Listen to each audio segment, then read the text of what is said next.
Thank you very much, Hannah. Thanks to all of you for coming out. Our discussion tonight is on Europe on the edge. And I must hasten to say that when the notion of this debate was put together, many of the events that now form the context for our conversation had obviously not happened. And one of those is the calling of a general election, which was called and summoned to be the Brexit election. And some of you may have been struck by the absence of discussion of Europe and Brexit in this election. And so not for the first time, Intelligence Squared aims to deliver what the politicians and others will not, which is a candid conversation about Europe, which has been missing from this campaign. But obviously the other part of context are the attacks in London on Saturday night and the attacks 2 weeks before in Manchester. And they will inevitably, I think, frame some part of our conversation, and of course, just by all of you being here and this debate going ahead is, I think, a sign that of our collective determination to defy those who would stop us having these conversations and instead to keep on. So I'm going to say more about the context as we get into it, but I want next to really, just having said something about the moment we're in, to say a few words about each of the people, because each of them do come to these topics with a particular expertise. Despite Michael Gove saying we've had enough of experts, we can never get enough of experts here. And so we have assembled here 5 people, all with a unique vantage point and tremendous expertise on our topics that, and there are different ones that might lead to Europe being on the edge. So let me introduce them more or less in physical order. Professor of Economics at Oxford and development expert who is widely acknowledged as an expert in the field and acclaimed for his new book, Refuge. He recently turned his attention, as that title suggests, to the subject of mass migration, examining its effects on both the societies that receive migrants and on the countries those migrants leave behind. A warm welcome, please, for Professor Paul Collier.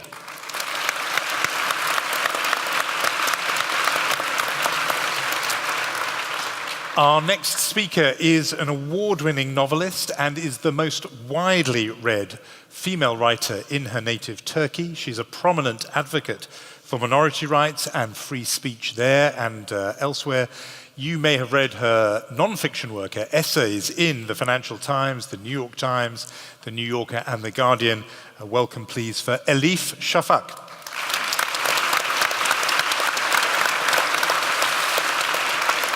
Thank you. Our next speaker on my immediate right was born in Italy and is now the professor of finance at the University of Chicago Booth School of Business. He writes frequently on populism, which is obviously, I think, going to be one of our themes tonight, immigration and the state of the Eurozone economy.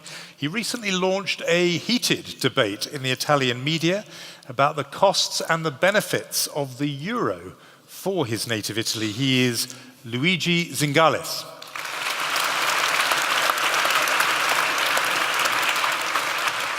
And turning to our speakers who have hot-footed it from the continent to be here.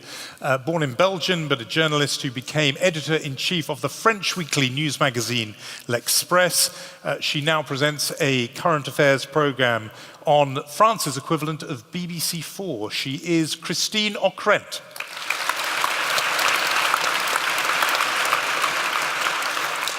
And completing our panel, known to many of you, I'm sure, he is a regular writer and columnist for both The Spectator and Standpoint magazine, writes frequently for all kinds of other publications, including the Sunday Times here and the Wall Street Journal in the United States. His current and new book is The Strange Death of Europe, Immigration, Identity and Islam, which has now, I think this week, reached the #1 spot in the Sunday Times bestsellers list. He is Douglas Murray.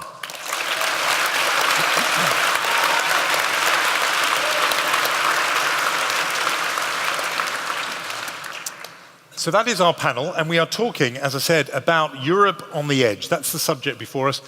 And I'm guessing that you could carry or hold that thought in your mind applied to many things. You could be thinking of the terror attacks that we've experienced in Britain in these last few weeks, but our neighbours on the continent have been experiencing in recent months too. You could be thinking about the economy. You could be thinking about the phenomenon of mass migration. So I'm going to ask each of our contributors here to set out their stall and tell us really in just a minute or so what it is that is making them anxious and what are they worried about and what makes them feel that Europe is on the edge. And why don't I start with you, Christine Ockrent? Well, I'm actually worried that so many brilliant minds still dwell into gloom and doom at a time where it seems to me Europe is in a much better shape than it was a few months ago. There's that fatal triangle, Mr. Trump, Putin, Erdogan. They compel us to really do our things ourselves. There's also a better economic cycle in the Eurozone.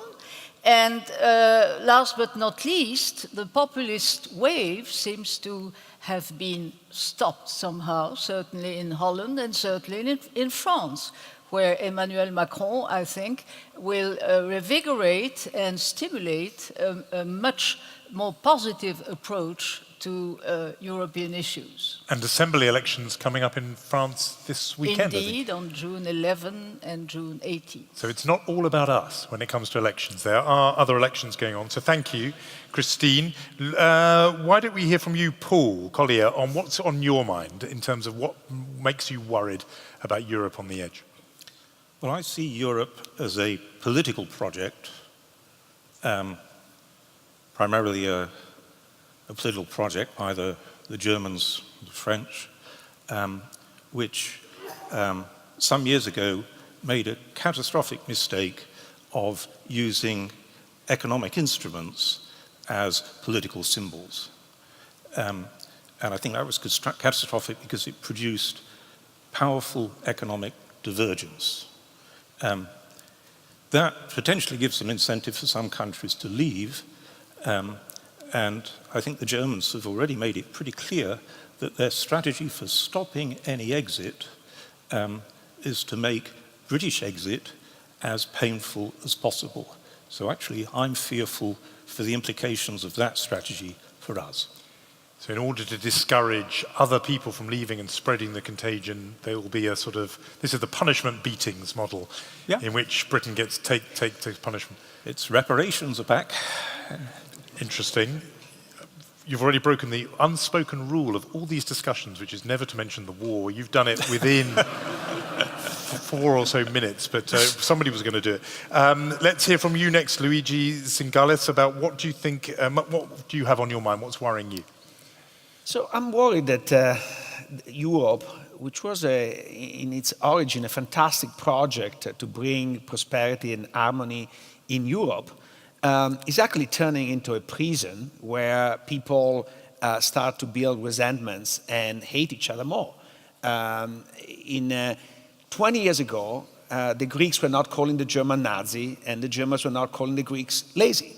And today, this is an outcome of a ill-conceived economic project that, as Paul said, was conceived by politicians for politicians' means, use economic means in the wrong direction. And unfortunately, has been sold and supported by a lot of economists, but so far with pretty negative consequences. I don't see an end in sight, and I'm sorry, I don't think that even Macron has a magic wand to fix this. I mentioned at the start that you've kicked off this debate about the euro. Is it your argument that Italy itself should come out of the euro? I think that it's a bit like Hotel California. You can check out but never leave. I think that it's designed to destroy a country if it leaves. So it's impossible to leave, at least unilaterally. But some nations, and mine is one, suffers tremendously in it. That's the dilemma. And when you force people into a cage, you know you have rage. And that's what is happening. So we've had two very pessimistic views from this side, and we had an optimistic view from Christine. Elif, where are you on this? What's worrying you, if anything, about Europe? I don't think you should expect an optimistic view from a Turkish writer. We are so depressed. But honestly, coming from a country like Turkey, where diversity, cosmopolitanism has been lost, and the cost of that loss has been tremendous, I am worried about many things in Europe and across the world. I think what has happened in Turkey could happen anywhere. It could even happen here. And while it's true that populist tides seem to have slowed, they have not disappeared. They are there, and we need to talk about them. And to me, it's very interesting to see when populist movements are in opposition, they have an impact beyond their size. So much so that they can change the rhetoric of mainstream politics and politicians. We have seen an example of this in the Netherlands, for instance. Yes, Geert Wilders did not win the elections, but thanks to his presence and his base, mainstream politicians in the Netherlands started to employ a much more nationalistic, jingoistic language during their elections. Now, when populists come to power, this is when they are in opposition. They have an impact beyond their size. When they come to power, history has shown us that they benefit enormously from controlling the state apparatus, the main narrative, but also the media. And thirdly, I think we need to be careful because no matter how isolationist and nationalistic they might sound, they are connected, they are interrelated, we all are. So today's populist movements encourage each other. So yes, Trump's existence also encourages Erdogan and vice versa. And therefore, I think we need to understand that we're all in this together. We have things to worry about, to feel hopeful about as well. But the danger of nationalism, tribalism has not disappeared. And all around the world, we are being told that we all belong in our tribes. And they're telling us that if we go back to our tribes, we will be safer if we're surrounded by sameness. And that's an illusion. Thank you. I want to come back to populism straight after, but why don't we hear from you, Douglas? You've written a whole book about the death, the strange death of Europe. So you obviously believe Europe is not just on the edge, but has gone over the edge. Just tell us in a very distilled form, if you can, what's on your mind. Sure. I don't make any apology, by the way, for being gloomy. I think that if the facts are gloomy, you should be gloomy. And I think a huge amount of damage has been done historically and is still being done today by optimists. I'll have to fight back. But we might get onto that. We will. My view is that, that our continent is in the business of bullet dodging these days, and every time a bullet sort of whizzes past its head, we think, oh, well, it hasn't hit, so it'll be fine for another day. And I think that isn't true, but I think that the real problems are far deeper than the issues that any one election throws up these days, or any one challenger can throw up. My book's about what I see as being the two twin challenges that have come simultaneously. The first is the mass movement of peoples into Europe. And the second is that this should come at the same time that Europeans have lost the sense of what we are or what we're meant to be or whether we're allowed to be or whether we are just the place where anyone in the world who wants to call our continent home can call it home. And I think this is a massive historical issue that's far beyond, at the moment, the grasp of any politicians in our country to deal with. But it'll be the one that galvanizes us, I think, throughout our lives. And instead of Europe having a philosophy in which says if you're here, then you're European, and you can call yourself and think of yourself as being at home, what do you think should be the approach instead? Well, it would start by recognizing that it isn't the case that anyone in the world who walks into Europe immediately becomes a European. Our historical reasons for getting to some of the ideas we have about separation of church and state, about our wounded attitude towards religion, our attitudes towards politics, in my view, are highly unlikely to just be picked up and arrived at exactly the same moment as we're at by millions of people coming into our continent. And I think that all of our political leaders massively underestimated this. And it may well be impossible to reverse that. We're obviously going to have to come back to that, and you're going to want to make a defense as a... Christine, you're going to want to make a defense of optimism. Yes, I think I'm going to feel rather lonely. No, not necessarily. I'm sure there's lots of optimists out there. Let's just pick up this thing about populism first, because you suggested that, in a way, the moment had passed, the peak had been reached because Macron won instead of Le Pen. But I thought before we get into it, you mentioned populism too, Elif. Why don't we just say how we're defining it first of all, just in a very short distill away, what do you mean when you say populism? Well, that's the challenge, isn't it? Because it's so close to democracy, and we're not talking about a problem that originates from outside democracy, but comes from within, and shows us the fragility of democracy. In other words, how do you deal with movements that come to power using the means of democracy? And once they consolidate their power, use that position in order to suppress all voices of dissent one by one. So Erdogan would be a classic case. Yeah, the Turkish case is quite interesting, and it really holds important examples for Democrats and, in my opinion, progressives, liberals all around the world. Populism needs dualities. I think that is one of the keys. There always has to be an us and there needs to be a them. The description of the them can change from time to time, but that duality is essential. It also tells us that there's a real people, pure people, versus the corrupt elite. And it presents itself as if it has nothing to do with the establishment, as if it has been zoomed from another planet. Yeah. Nothing can convince me that Trump is not part of the financial establishment, or Marine Le Pen herself is not part of the political elite.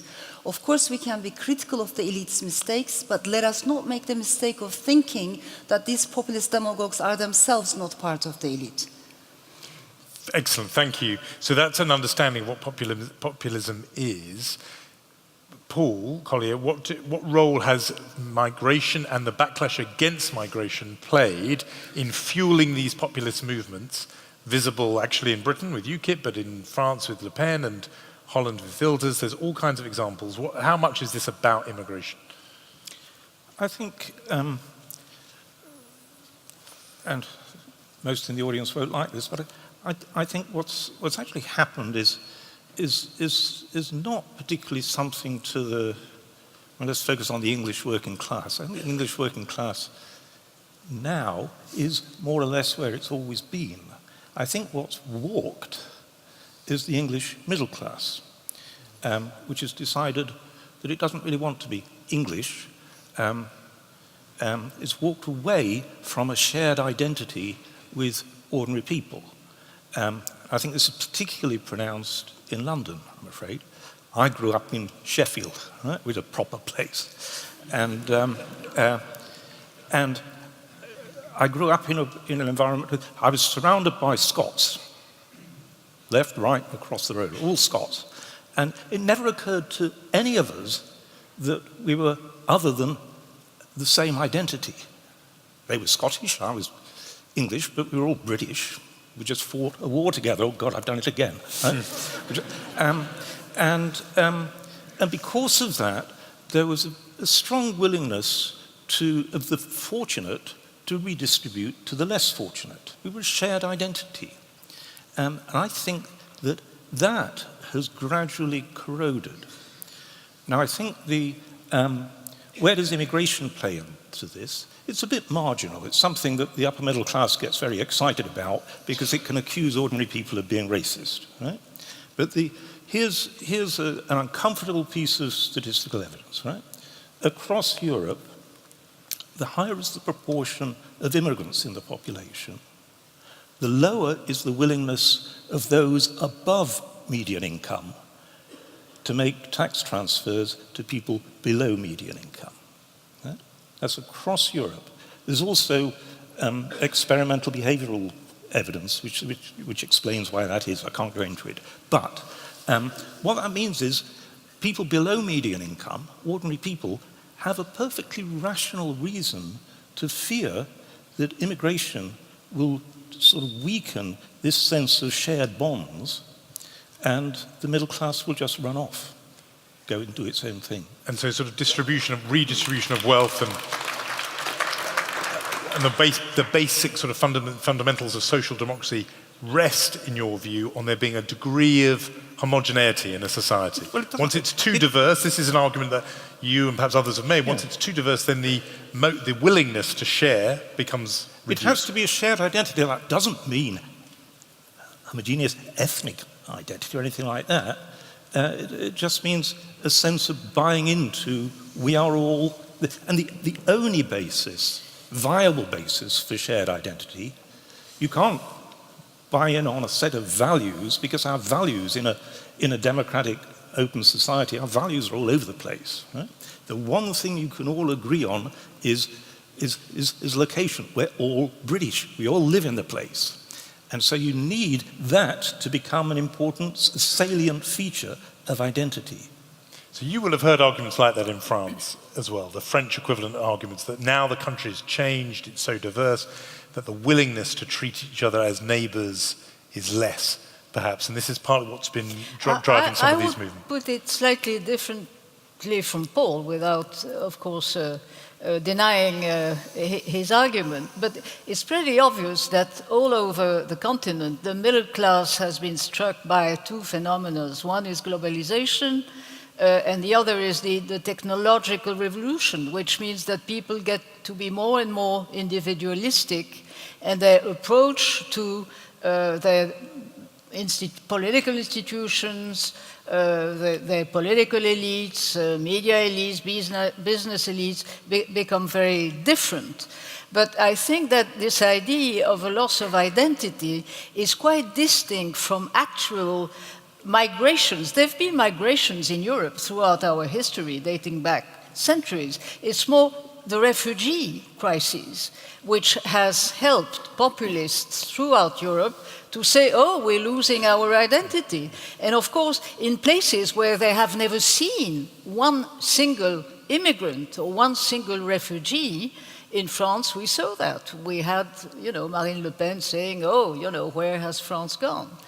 But at the same time... she did well in areas where there were not refugees or immigrants. Of course, but that's been the case, throughout Europe. You don't need to have foreigners to be xenophobic. There's a case in Slovakia, in a place run actually by a neo-Nazi, of an Erasmus student who was just stabbed because he happens to be black.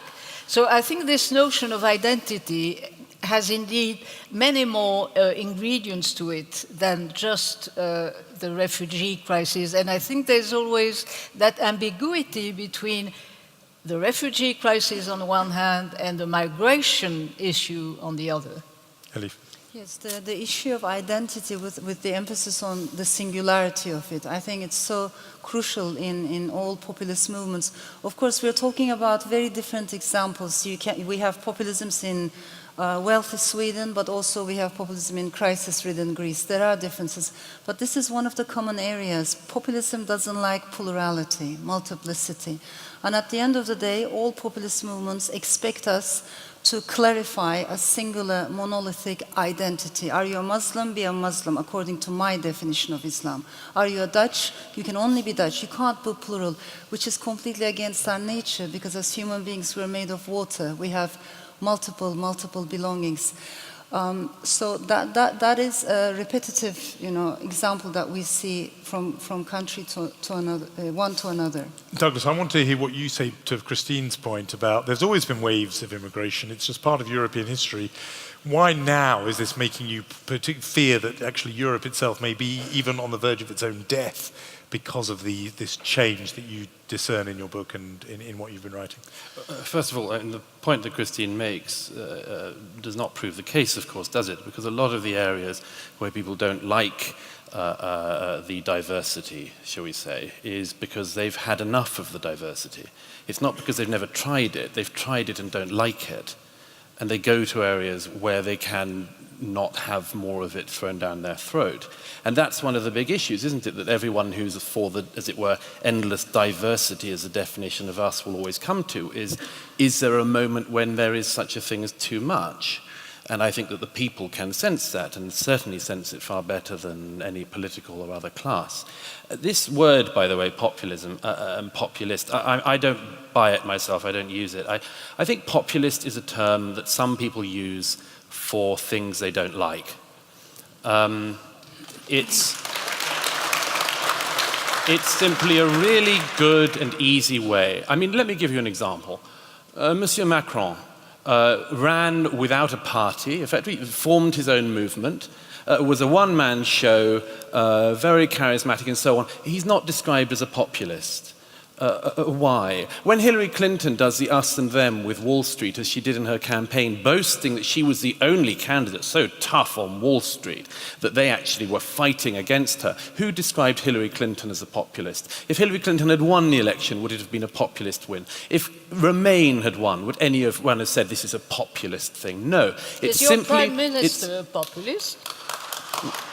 Is our Prime Minister a populist? No. I mean, she's the head of the Conservative But Party. you heard She's running for you did election, hear a and it's definition. not- You heard a definition from Elif there earlier, which was when it pits itself against the elite. It says we're the real people, the authentic people, against a foreign elite or a distant elite. And particularly, I'm just giving you Elif's definition. If it uses the techniques of democracy to, in some way, once it has power, to either suppress or just restrain democracy and democratic norms. First of all, the idea of us and them is a derogatory way of describing what, say, the liberal Dutch novelist Paul Scheffer described when he said, in order to make this work, we're going to need a we.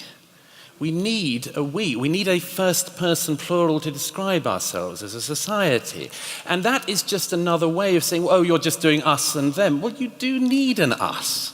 You do need an us. And as I say, I return to this point. If it is the case, Elif's point that one of the few definitions or the bits of a definition I could find agreement with is this thing of, as it were, overstating the power of elites and overstating your own, nascent ability to connect with the people and so on. Well, fine, but sometimes, people aren't onto nothing.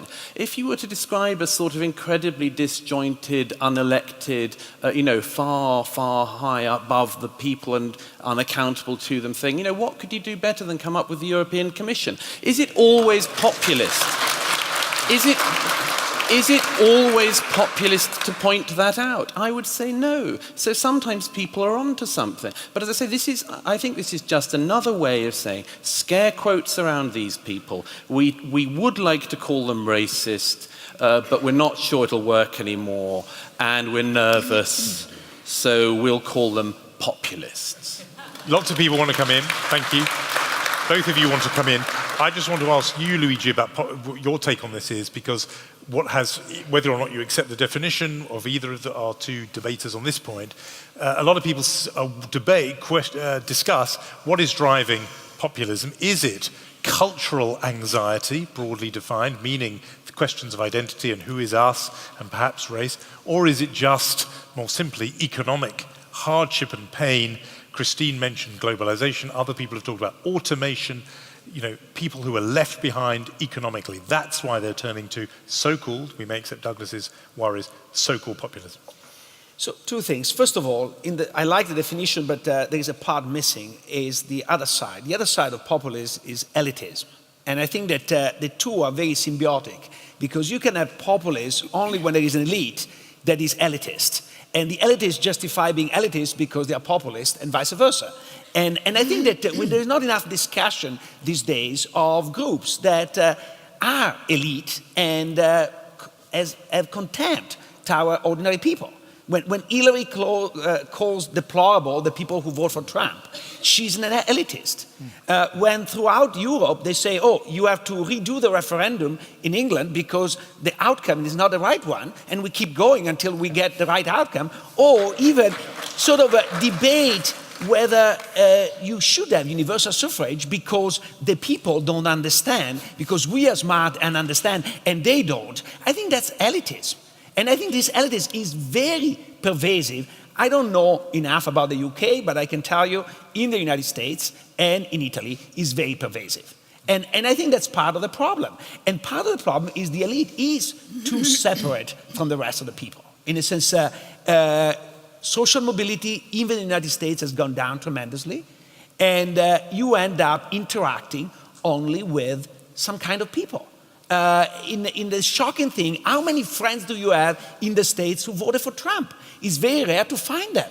And they were not 50%, they were only 48, but they are 48% of the population. Where are they? That shows how separate from the rest of the people we live and how elitist we are. Good. So you can't have populism without elitism. Where are you on this question of whether or not that populist move has peaked because in France, they just elected in huge numbers a very elitist figure in the form of Emmanuel Macron. There was no anti-elitism there. They were quite happy to embrace him as their new president. Does it mean the feeling you're describing has passed?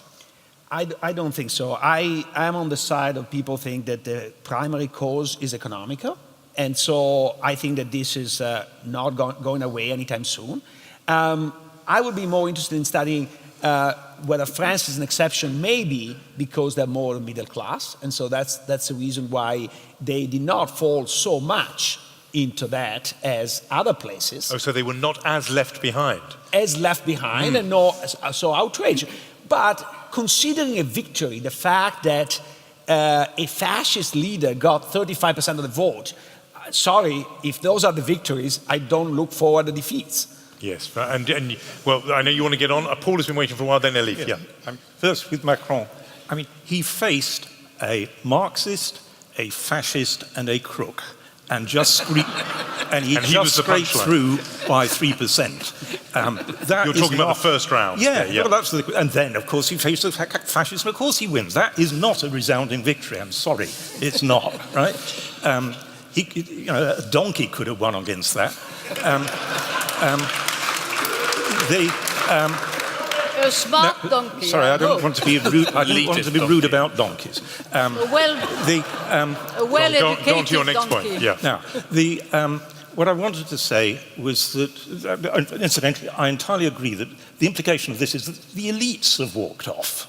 It's not the populists have done something weird, it's the elites have walked off. Now, I want to make a distinction in two sorts of nationalism.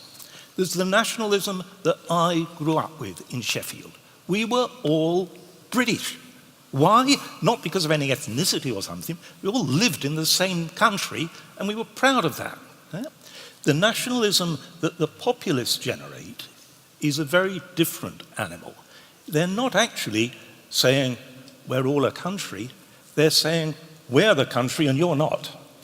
And that's a very different thing. There's an inclusive nationalism that I grew up with, and there's an exclusive claiming of a national label by one group or another. And that we've got to oppose. That's the route to fascism. But the idea that to oppose fascism, we have to just say, oh, we're all global citizens, there's nothing else, is crazy. We need shared identity in order to be generous and be cooperative. So very helpful. So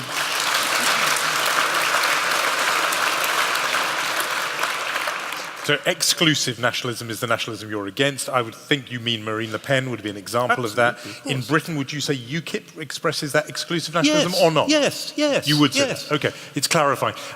Christine wants to come back, and then we must hear from Elif. Yeah. Well, after this praise of Britishness, all I can try and say that France has gone through an extraordinary presidential campaign where indeed the diversity of opinions, the violence in the political climate, and indeed the way citizens have engaged and have indeed given, not to a donkey, I'm sorry, but to a young man who was extremely visionary in the way he took advantage of these extraordinary circumstances. The turnout was very high. He won by a very wide margin the first round and a wider margin the second round. So I think all these ironical comments about the fact that anybody, including a donkey, might have won is out of place. We have a presidential system with a two-round election, and indeed we will see again in June for the parliamentary elections if that young man who ran without a political party has been able to build a political party, which is, I think, a very good omen to the capacity of our European democracies not to be as tired as they are supposed to be, and indeed to be able to renew their elites, their political elites, and indeed again, rejuvenate Yes. our system. Just respond to I Luigi. think that's fairly positive. Good. Just as far respond as to I'm Luigi's. concerned. Just respond to Luigi's point, though, which is Yes. good. Macron did very well. We all know that, but it's not that encouraging that a fascist, his words, like Marine Le Pen, could poll as much as she did. That is actually troubling. Yes, indeed, and that's precisely because of what Paul said, that there was an extreme left, an extreme right, and a conservative candidate who turned out to be, if not a crook, at least to be, how could I put it, very careless about public money. Okay. But I Beautifully don't French. agree. Beautifully French. Listen, pause there, because I must get in, No, Elif. no, no. Just And one point about really Luigi. brief. I don't agree.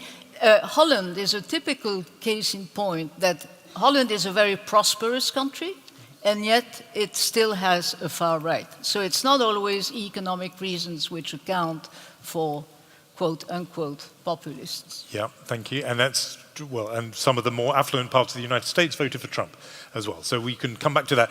Elif, you've been wanting to get in. I also want to make sure that you know that we are going to talk about terrorism as an issue for Europe. And I want to hear you, Elif, and you, Douglas, and then we're going to get on to terrorism. I mean, first, the emphasis on shared values, I think it's incredibly important. For many of my British, French friends, the entire EU debate was a primarily financial, economic debate.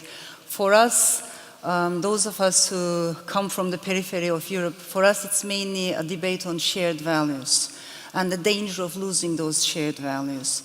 And the importance of having a supranational umbrella that brings people from different backgrounds around shared values, to me, is very important. I do not think that nationalism of any kind can be inclusive. And we have to make a difference there between maybe nationalism and patriotism. It is perfectly okay, understandable, and beautiful for us to have emotional attachments to the cultures, lands, families where we come from. But nationalism as an ideology is a very dangerous thing.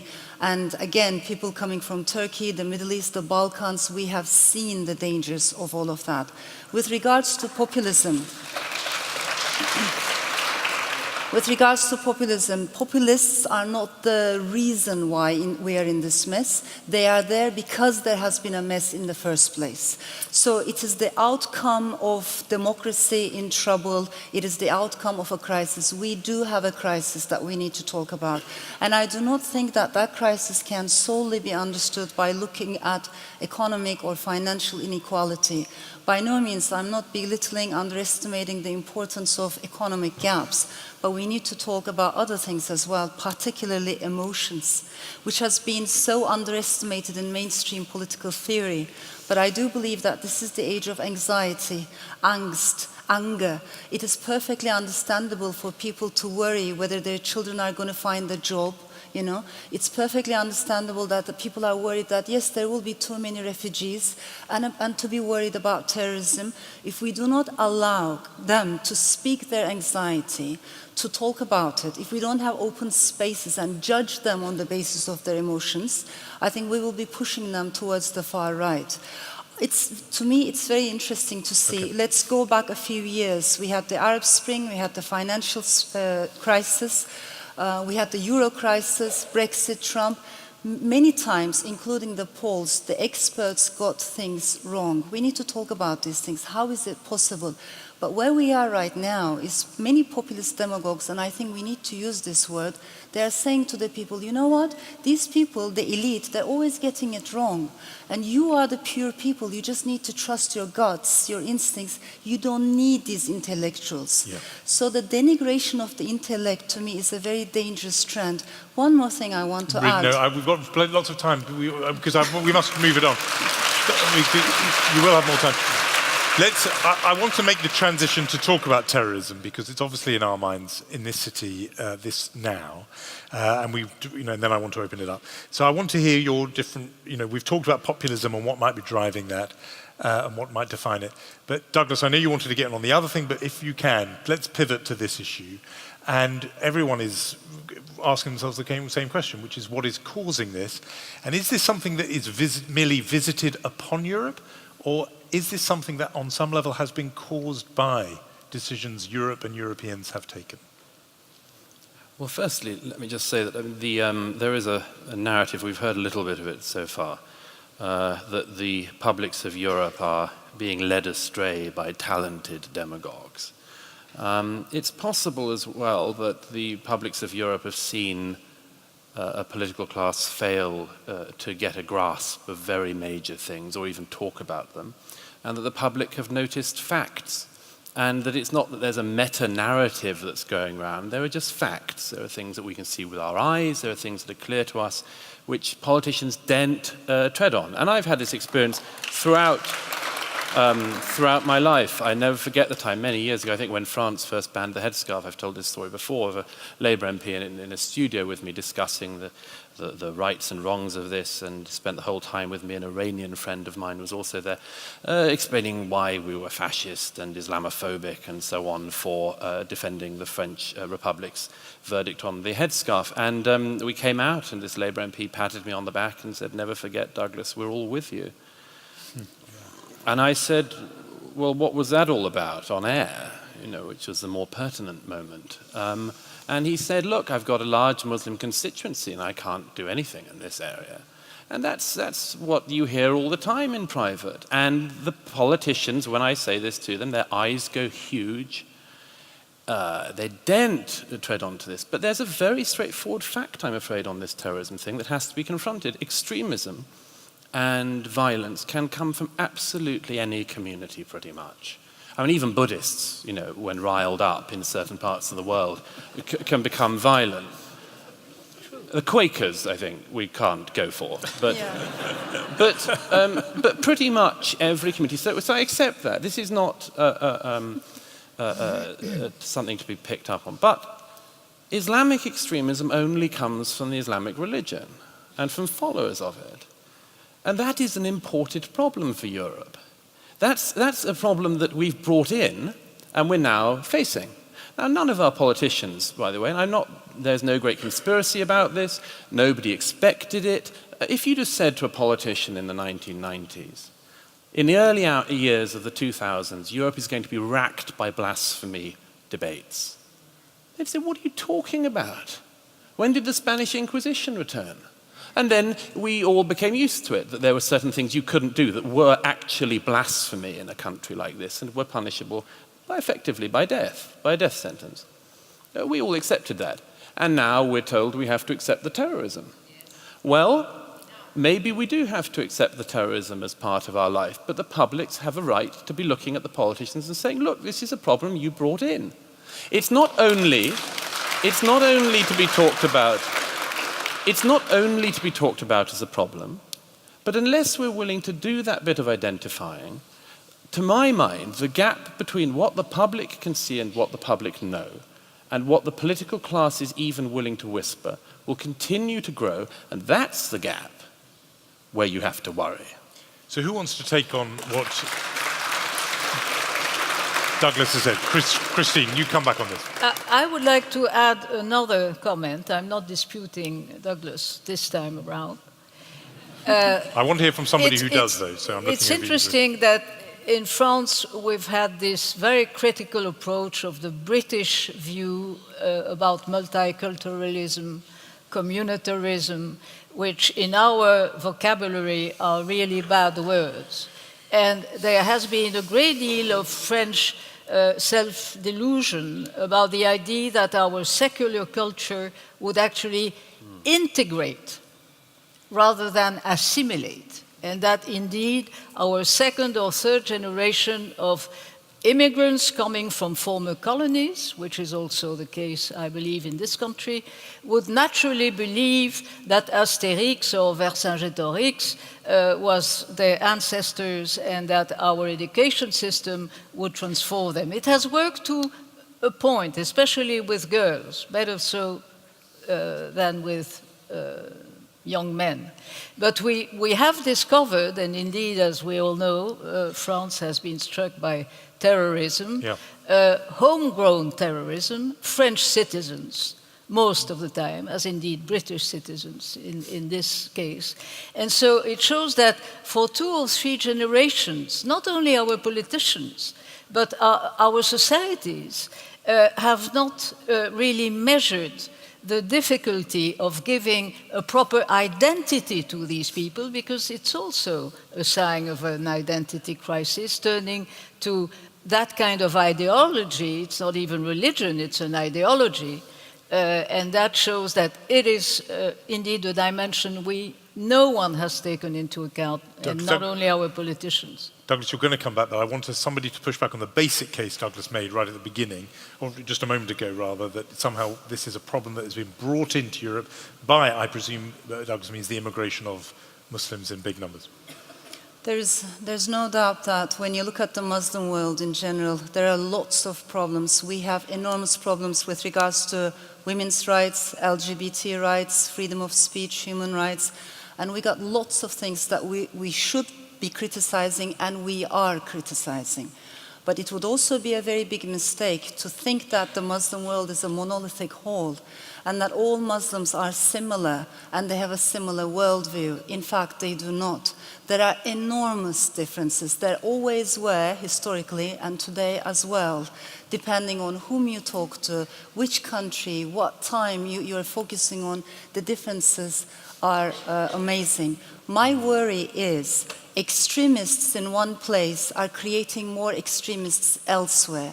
Whether we like it or not, we are all far too globalized to think that by closing our doors and surrounding ourselves by walls, we will be safe and away and removed from all these problems. We won't.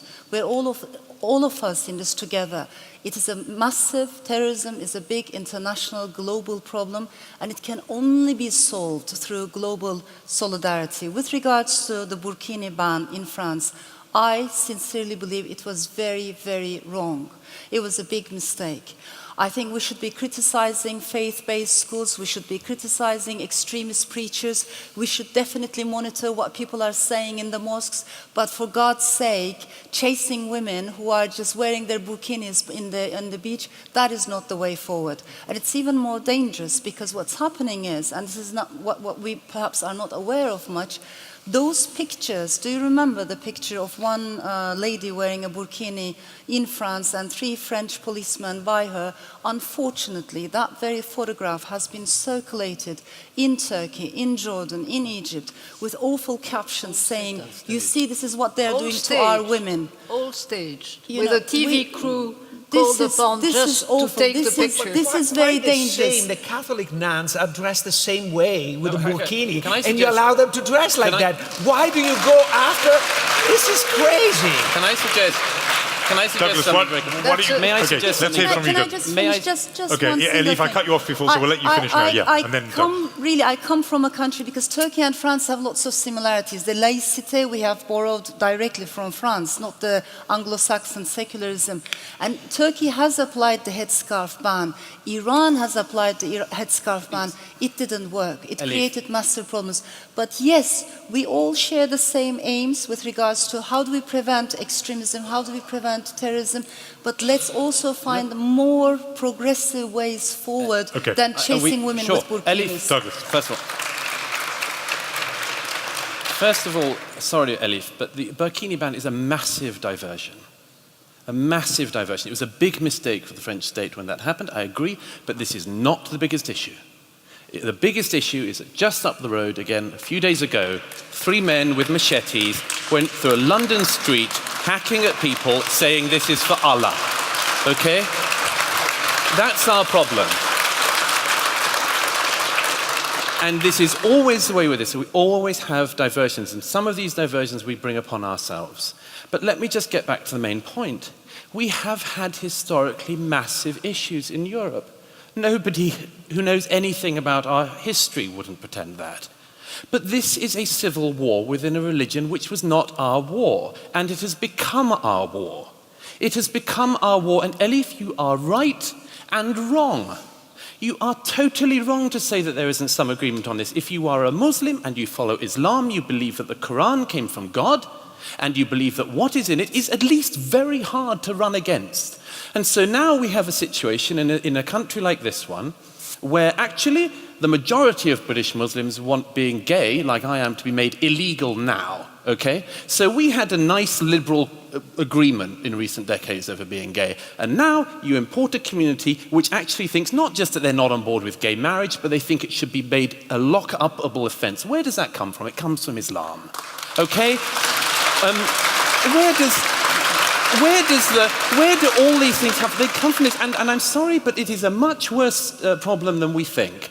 Okay, one poll last year showed that 50% of British Muslims would not go to the police if they knew somebody involved in an ISIS-like group was around them. Another poll showed 2/3 of British Muslims saying they would not go to the police if they knew somebody involved in extremist activity. What the hell are we doing? What the hell are we doing in ignoring that? Okay, Douglas, let me... Yeah, but this is so I know, unfair. Elise. This is so I unfair. will. I'm going to let you come back. I just want to press Douglas on a question because I want to know if we accept what you said, and so obviously a lot of people in this room do, and I think quite a lot don't. I want to know what you do with this sentiment because you have just described an issue, a difference with not just the people who went on a murderous rampage in Borough Market, but with Britain's entire Muslim community, 2 or 3 million people. So what are you actually practically saying? You're saying that this is a faith that didn't exist here before, therefore a problem that didn't exist here before. Are you suggesting these 2 or 3 million British citizens somehow have to now leave the country? No, of course not. Of course So not. what are you suggesting? The first thing is you admit this issue and you slow down or stop the flow. The obvious thing, if you've got a problem, admit to it and slow the flow. Okay? The second thing is obviously you try to work on the people you have here. Obviously. You can't... What does work on mean? Well, you hope that over many, many generations things will change. Of course, the problem we all have is a situation like the case of Salman Abedi. This country gave his parents asylum. They fled from Libya. We gave his parents asylum. Now we're working out what his parents actually believed. But actually, then 2 weeks ago, their son goes into a Manchester arena and blows up 22 people, one for every year of life this country gave him. So we could be in a situation where we're saying, okay, the first generation are fine, but we've no idea what their children are going to do. And I would very quickly make this point. Really If you quickly, want so Elif needs to to- see the depth of this problem and a possible solution, see who the most vilified people in the Muslim community in this country, they are the reformers. Every single case, it's the reformers. Okay, and one of the London Bridge attackers last year attacked an imam who's a friend of mine in London. Okay, everybody knows this. The reformers are on the edge of this, and this is the point. Okay. The reformers may lose, and that used to be a big tragedy for the Islamic world, and now it's a tragedy for Britain. Okay, Elif wants to come in and then we're going to questions. Quick response from you and then we must hear from our audience. Yeah. I think it's really unfair. I mean, what makes us think that all of us, we are incredibly worried about what's happening, and I believe all of us want to find a solution forward. It's only how we're going to find a solution. That's what we are debating. I never said that this was not an essential thing. I moved to England, and maybe when you are an outsider, when you are a latecomer, you appreciate it even more. You love it even more. So that's a different thing. But what I'm trying to say is we're so used to having these debates on both sides of the Atlantic. When you bring one speaker who criticizes Islam and then another speaker who defends Islam, and they keep fighting and quarreling, I've never liked that. Sure. I never wanted to be part of that. I'm not even a believer myself, But I'm someone who is interested in dialogue, in peace, in faith, and I do note that the way forward is not by generalizing communities. The biggest problem we have today is how do we communicate with people who are not necessarily in this room? How do we find the same language? How do we reach out to girls, boys who do, yes, some of them come from conservative families, and yes, indeed, we must stop these fanatics, extremists. But if in doing so, we generalize all Muslims, I'm very worried that we're adding fuel to the fire of I didn't extremists. generalize, I gave you very specific things. Let's pause it there. Let's pause it there. Let's begin to hear some questions and reactions from all of you. I'm hoping there are people with microphones, and there's one over there. So yeah, keep your hand up there. Keep it up so that the lady there can go. And your guess to the woman there, that's good. And let's get a third one lined up. If you, lady in red, the t-shirt there, I'm hoping she's got a microphone. She's walking across purposefully. Okay, then up there. Good. So we'll begin over here. My question is, what is the role of technology and the internet with all of this? Because it seems there is a parallel time frame for the last 10, 15 years with social media, multimedia coming into the forefront of everybody's lives and correlating with the rise of terrorism and all of these questions. Thank you. And the question there, yeah. There's clearly a threat of people going to Syria and then coming back. Where do you stand on what should happen there? Thank you. Very specific one, and then we'll hear from you there. Yeah. Yeah, hello. I have a twofold question. One is about identity. I think, like, I'm from Germany, and coming to a broad country, I learned a lot about my own identity. If you have nothing to compare your own identity with, how do you really know your own identity? And I want to make a second point. In Germany, over 800,000 refugees came. We didn't know who those people are. People welcomed them. People really, really engaged into the community, helped, and they still do. There's a small minority which is really loud and is complaining about them, but there's a huge majority which really helps and engages with those refugees to integrate them. So what do you think about that when you talk about those huge flows of immigrants into England, because I can't see them? Don't put the microphone back yet just yet. I want to ask you a question. Of those million refugees that Germany very famously welcomed, if, heaven forbid, but if one of them even was later involved in an act of terrorism, I know, I just want to, because we had the case, obviously that has happened, but I'm just interested in because of what Douglas said about the case of somebody, Salman Abedi, who was granted asylum in this country and then went on to kill. Does that change your view of the million who have been welcomed? I don't think so, because also hundreds of thousands of Turks came 50 years ago and nothing really much happened. So if there's one person out of 1 million. Okay. Let's hear thank you for that. Let's hear the question that's there. And I think you've got a microphone up there. Oh, no, you haven't. No, you haven't. Okay. That's plenty you've got one there? Okay, we'll hear one more and then we're going to bring it back here. Got a question. Hello. Got a question for Douglas. You talk about wanting to stop the flow, Douglas. Do you support a religious test for immigrants coming to Europe or Great Britain? Okay, thank you. Why don't we start, first of all, with this point about technology and the internet. I'm going to look to you to this, Luigi, because it's obviously played a big part in driving populism, I would have thought, because of automation and putting people out of work. But do you think it's played, and what role has it played in the spread of terror? I think that technology is always used by criminals to become sort of more sophisticated, and the police has to catch up. I think that I don't think that internet per se is any different than a lot of technology that have been introduced. And I think that we need to pay some costs in order to have the police monitor the situation and trying to catch them early on. I think that a lot of people got upset for the NSA spying, etc. But some monitoring is necessary for checking this. But for example, Theresa May says that the encryption that you have with some messaging services, WhatsApp, for example, has to end because it enables terrorists to talk to each other without any possibility of monitoring their conversation. Where would you be on something like that? I'm not an expert on the details, but I think that it is a bit dangerous to guarantee complete encryption on every dimension. This is for terrorists, but also for other criminals. In Italy, we have fewer terrorists, but a lot of mafia is not any better. Yeah, sure. Paul Collier, you wrote your book, Refuge. You heard the testimony of somebody from Germany there, who the most famous sort of refugee movement of recent years, 1 million arriving there. What does it do to your attitude, but also to public attitudes about refugees if even one out of 1 million then goes on to kill and maim, as we saw in Manchester? Is it making our whole attitude to refuge change?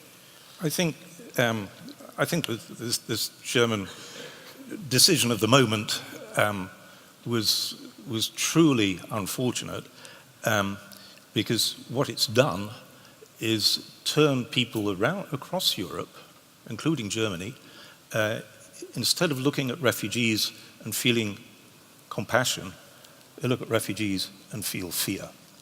And that's a disaster. Of course, it rapidly became completely unpopular in Germany, which is why Chancellor Merkel immediately then slammed the door within months, right? And not only slammed the door, but then did a deal with your great leader to ship them back. So this is not noble, but the real reason why it was really unfortunate, apart from this business of turning the biggest asset of refugees, the compassion we should feel for them, into fear, the biggest problem is that it was a really foolish thing to do. There's 10 million displaced Syrians, and most of them have fled into the neighboring countries, Turkey, Jordan. I've been working with the Jordanian government the last 3 years. And what those refugees want is the restoration of normality. They want jobs. They want autonomy. Very few, only a tiny minority go to the refugee camps, because there it's this model of you feed you, shelter for free forever. What people do is go to the towns to work. And the big tragedy is nobody's brought work. Germany was in a wonderful position to bring jobs to refugees. Instead, it basically had this model, if you can swim to Germany fast enough, we'll take you in. And so that produced a lot of people who drowned, because there was no mechanism of getting them there. But even on top of that, it was incredibly selective. I reckon that about less than 5% of Syrians are in Germany, but something between a third and a half of all Syrians with university degrees are now in Germany. Yeah. They're the very people who'll be needed to rebuild Syria. Although it may actually help Germany. Yeah. But they may, it's bad for Syria, but they may end up with the best and the brightest arriving in Germany. And that would be selfish, not noble. Maybe. Let's hear from you, Elif, on this question. I know you've got something else to say, but people asked about the issue of people, it was from here, who've gone to Syria and then want to come back. And obviously, many of those who left from here went through Turkey to get to Syria. What should be the policy now, not just in Britain, but in other European countries, for the so-called returners from those countries? No, I see it as a massive problem, and I'm just appalled that, especially with the London Bridge attacks, these people were not hiding what they were, what they believed in. It was so obvious because they liked the propaganda, they liked to boast, and still it wasn't or it couldn't be chased. To me, it's a big problem. Certainly, those who go to Syria, mostly to Syria, but to other countries as well, where they are more radicalized even, I think it should be monitored. And I am with you. There are lots of big internet companies that need to change their attitude from now on, because this is the world we're living in. With regards to the refugees, yes, I mean, Europe's position in general, EU's position, I should say, I don't think is sustainable at all, because most of the refugees, as you pointed out, have been divided, outsourced in a way, trying to outsource the problem to Turkey, to Jordan, and to Lebanon. Several times, Jordanian government said, we can't do it anymore, it's not sustainable. In Turkey, we have close to 3 million refugees, Syrian refugees. It's a big mess right now. On humanitarian grounds, it's wonderful that, of course, Turkey welcomed them, but we have big problems, from security to gender issues that we don't talk about. And also, I think it is not admirable at all that EU for a long time postponed talking about freedom of speech violations in Turkey, human rights violations in Turkey, because it was like part of the barter not to talk about these issues. That's where you lose. That's how you lose respect. But I just want to add this, because it never makes the headlines. We have a big problem with child brides. You rightly so mentioned those Syrian child brides. Yeah. In Turkey, the number of child brides increased dramatically after Syrian refugees. We already had every four marriages in Turkey was with child brides, but now even the numbers increased. The number of Turkish men marrying Syrian girls, women as their second wives, third wives increased, polygamy. So these are issues we don't talk about. But also it's important to notice, because of the entire mess, because of the dangers of the journey, most of the refugees who could make it to Europe are men, young men within a certain age bracket. This is so much so that in Sweden, in places, countries like Sweden, it even affected the gender ratio. Yes. Okay, thank you. A question was put to Douglas, I think prompted Douglas by your remark that the one thing you must do is to stop or reduce the flow. Yeah. Therefore, the questioner asked, do you support a religious test for immigrants to this country? And I suppose what was in his mind was, if you don't, how on earth would you be able to reduce the flow? First of all, of course, we've got to remember that we've been talking about asylum a lot, and certainly now the people coming into southern Europe, certainly the Italian points of entry, are not asylum seekers in the way that we're saying. They're not Syrians. They are economic migrants looking for a better life, and that has always, in recent years, been a massive part of this. And these two things are constantly elided, deliberately elided, and I think dangerously elided. So yes, I could well get on board with a religious test. For instance, in recent years, there has been a significant genocide on our continent, on our planet, rather. Yazidis, who were almost wiped out a couple of years ago. I could certainly get on board with something that prioritized asylum seekers if they're Yazidis or Coptic Christians. I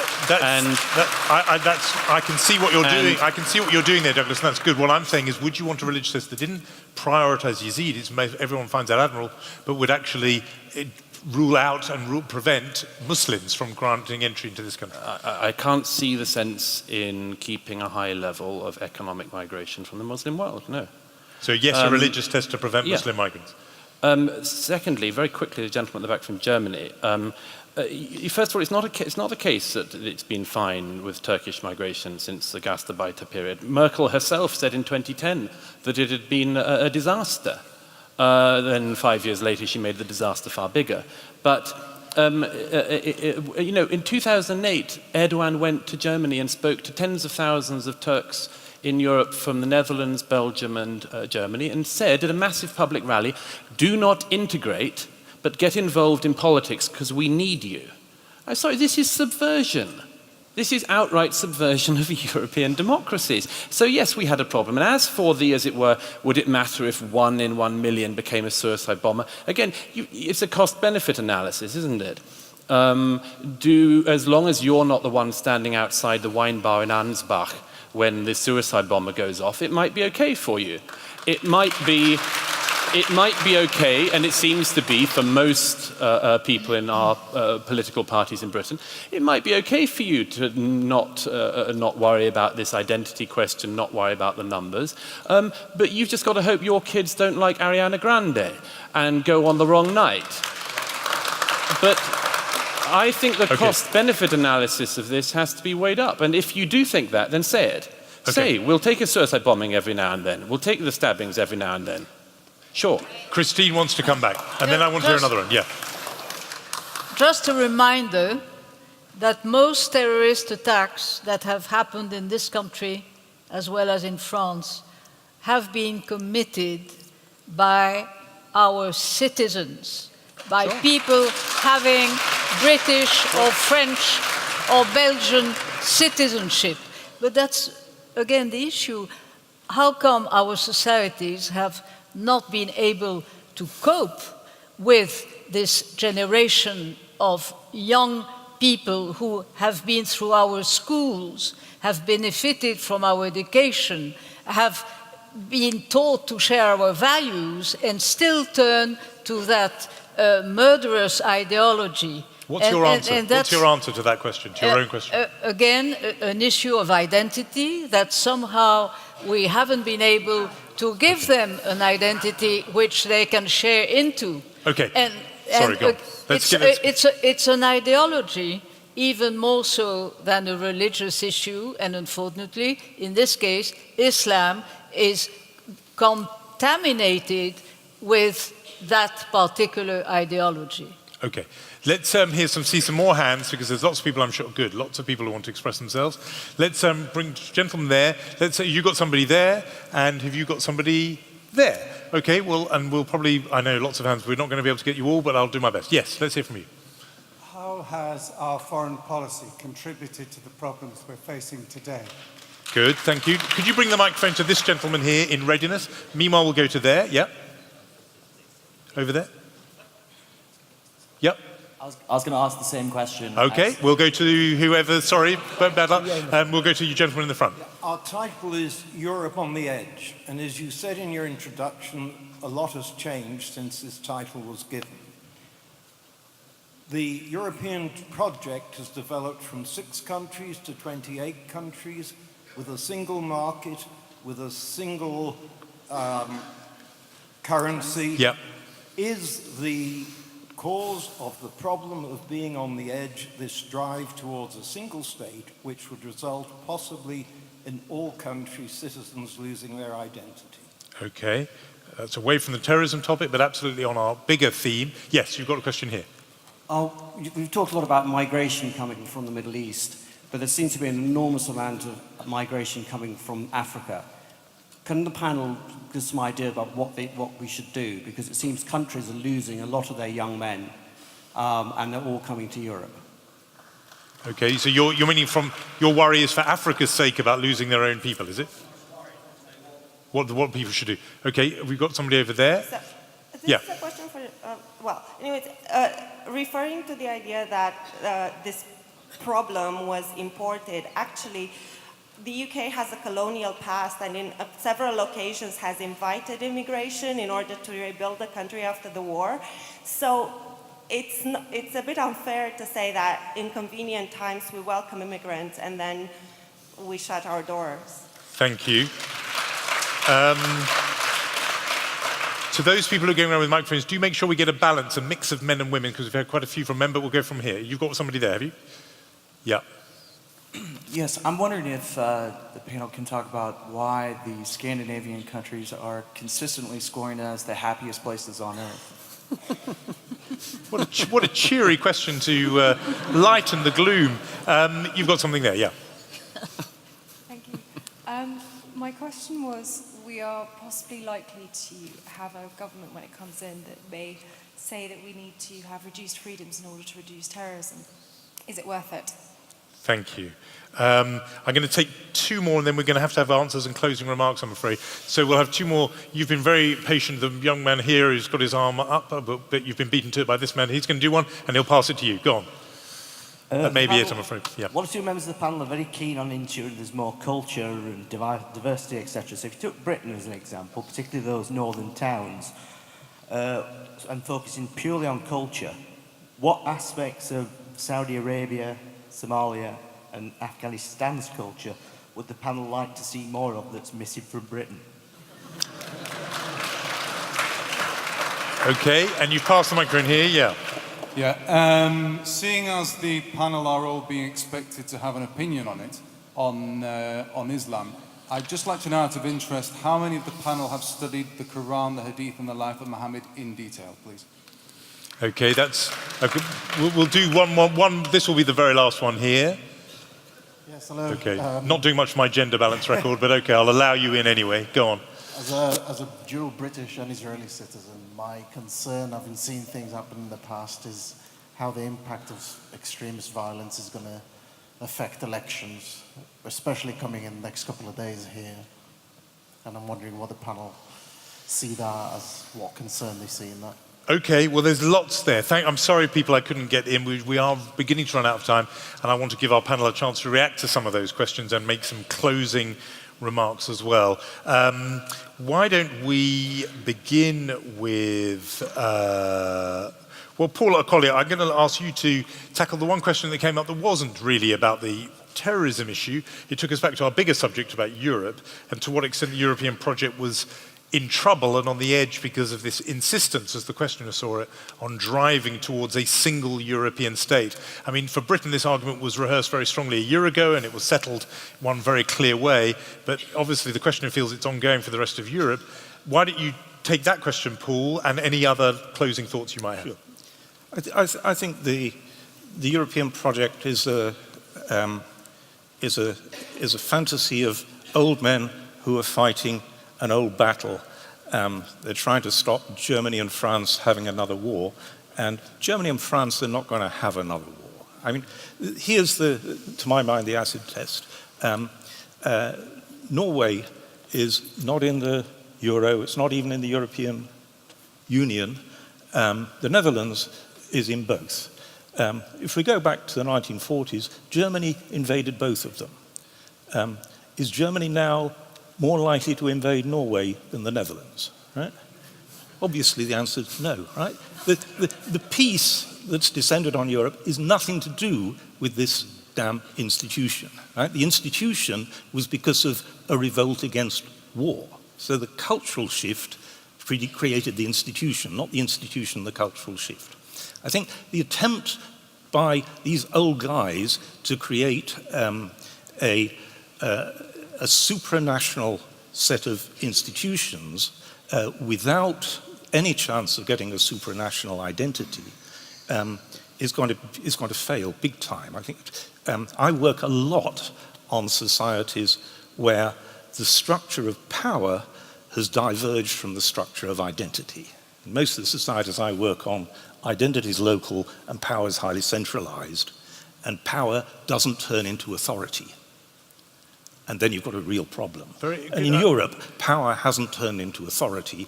The directives of the European Commission, when they're inconvenient, are just ignored. I was going to put up. Thank you. I wanted to put to you one other thing, just because it strikes me that you may be best placed to answer this. The question that came from over there was about the extent to which Britain, in a way, if you think this is now a problem, it only has itself to blame, in big quotation marks, because of the invitation to populations that were previously ruled as colonies by Britain to come here as immigrants. And the question said, in partly to repair and rebuild the country after the war. And so there's a history to this decision. It wasn't as if Muslim communities from Pakistan, etc., just came here randomly. There was a colonial history to this. Sorry, but the big surge in immigration has been the last 20 years. We weren't rebuilding the country the last 20 years, I'm sorry. So it was a big change of immigration policy, which created quite a problem. Okay. The idea that this idea that it's British foreign policies that's caused the problem. I work mainly on Africa, but always, Europe, in the last vestiges of neocolonialism, is that whatever happens in the world, it's because of something we've done. We were obsessed by, and just look at the massive variation across Europe in attitudes to the Iraq War and what have you. And you look where the terrorism has been, Sweden, Norway, Germany, France, Spain. This is nothing to do with British foreign policy. I'm sorry. Okay, thank you. Elif, why don't you tackle that question? The questioner asked, how has foreign policy, what role has foreign policy played in the creation as a driver of terrorism? Why don't you take that one, and also anything that, some closing thoughts you might have? I think we need to highlight there is a clash, obviously, but this is not a clash between civilizations. It's not a clash between religions. It is a clash within nations. Within every nation, there are conflicting, clashing values. There is one big such clash in Turkey, in the Middle East, within Europe as well, and they're all connected. We need to be aware of history. I think memory is important. Memory is a responsibility. I disagree. I think there was a reason why the entire journey of EU started in the first place. And yes, the Brussels elite did make lots of mistakes, but it's possible to reform EU. Let's not take things for granted that easily. The journey started not necessarily as a financial project, but this is, let us not forget, upon the ruins of the Second World War, people who were very much aware of the dangers of nationalism, jingoism, militarism. Maybe it won't come from Germany, but maybe it will come from Russia. Maybe it will come from somewhere else, but that danger is already there. We're not necessarily going forward. Sometimes we make the same mistakes that our ancestors have made. To me, it's very important to understand that we are all of us in this together. The more we create us versus them, the bigger the mess. Immigration is a two-way road. When I look at the Turks and Kurds in Germany, yes, as a woman, with liberal values, it bothers me that there's so much nationalism, so much religiosity, so much sexism among some of the Turkish and Kurdish communities.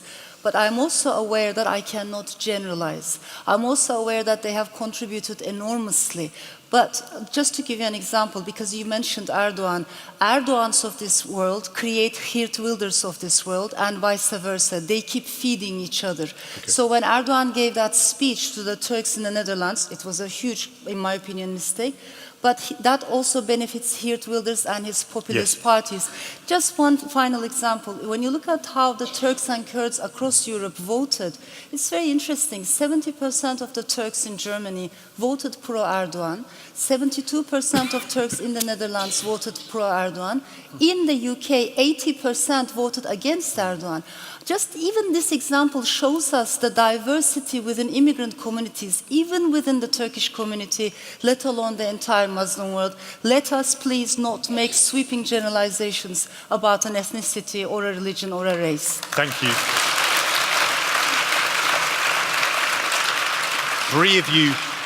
Three of you still to speak, and I know that we're holding people later than we expected, and people have dinner reservations and the like, so I'm going to gallop through. Please, now that you know that, you've got to be brief. Christine O'Crenton, this question to you was the one about reducing freedom in order to enhance security. Is it worth it? Well, I think we live in contradictions. On the one hand, we ask for better protection. On the other hand, we want our freedoms. It is obvious that the technological revolution that we've all been addicted to has added to the danger, because obviously all these terrorists are as good or even better than most of us at using the same technologies. And I'm not sure at all that even if the GAFA, all these big American companies, would agree and subscribe to their own government requests, I'm not even sure they would be able to control the contents. So I'm afraid this is another dimension. I think our liberties will be reduced. I'm not sure that it will eventually work all that well. But again, it is a contradiction in our democracy in France. We've been living in a state of emergency for more than 16 months now. We've become used to having And has it made you safer? machines. Has it made you safer? Well, it seems that many terrorist attacks have indeed been prevented. Right. But one terrorist attack is always one too many. Of course. Okay, there are two of you left. I want you to... Luigi, it's hard to ask you this because you're not... Well, actually, no, I'm going to go to Douglas next because I want you to have the last word. Douglas, to you, the question, will terror affect these elections? Because other countries have had experience of terror attacks during election campaigns. Do you think the ones that have happened in this country will affect the outcome on Thursday? And perhaps we'll take that and anything else that's struck you. No, I don't think so. I mean, I would be very surprised if, in the wake of increased terror attacks, the British people thought it was best to put their security in the hands of Mr. Corbyn.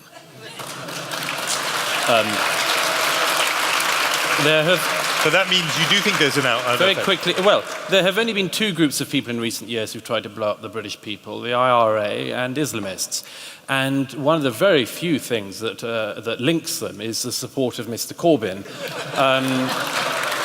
And I hope the British people will make their voice heard on that. Very quickly, look, all of this stuff is part of what the point of my book is to try to look at the deeper things underneath this. Our continent is racked by guilt, it's racked by tiredness, existential exhaustion, a whole range of things that mean we are very vulnerable to anyone who comes along and says it's our fault. We're very vulnerable to it, and it's, I have to say, high time we snapped out of it. When I was last on the Greek islands, the reception islands at the camps where migrants were coming in, I was speaking to people from such a wide range of countries. Bangladesh, for instance. What's this country done to Bangladesh recently that should be a reason for us to be continuing to take in people from that country?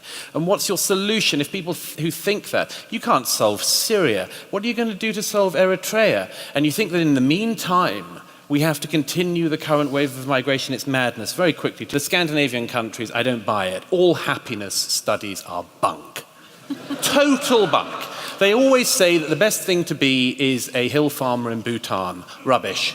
Absolute rubbish. And it's the same with Scandinavia. You've heard so many different points. The one about the migration from Africa, what aspects of the culture of Saudi and Somalia we might want to learn from. But why don't you give us a closing thought about where all this is going to end? First of all, I have to reveal a conflict of interest. I'm an immigrant. I'm an immigrant in the United States, but I'm an immigrant. So I'm naturally sympathize with immigrants and to the struggle they have and to the richness that they bring.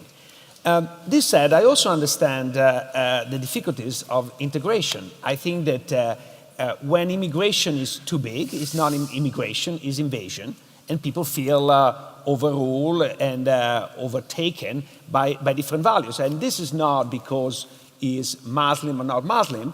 I think it can be Catholic versus Protestant, can be sort of people who eat rice versus people with pasta. I think that people value their cultural identities, and yes, food is a huge part of their cultural identity, and they feel overtaken. So I think that we should be a little bit more carefully managing the process to avoid the backlash that we observe today. But this backlash, I think that I really don't like what Doug said in identifying Muslim, because I think that I've not done the calculation, but I think that in this country more people died of Catholic terrorism than of Muslim terrorists.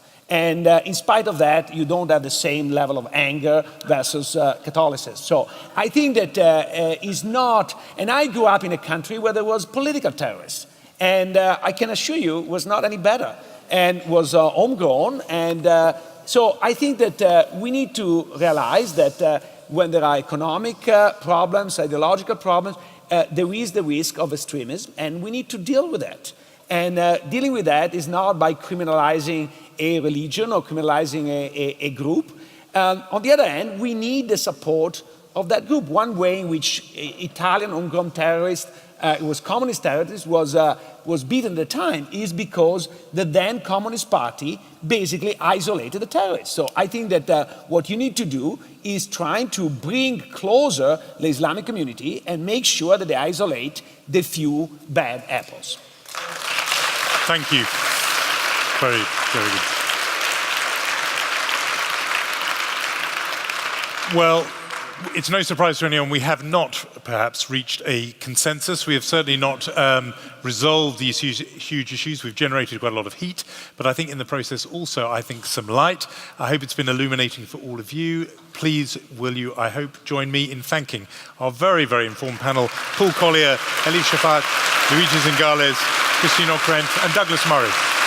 Thank you all very much. Thank you.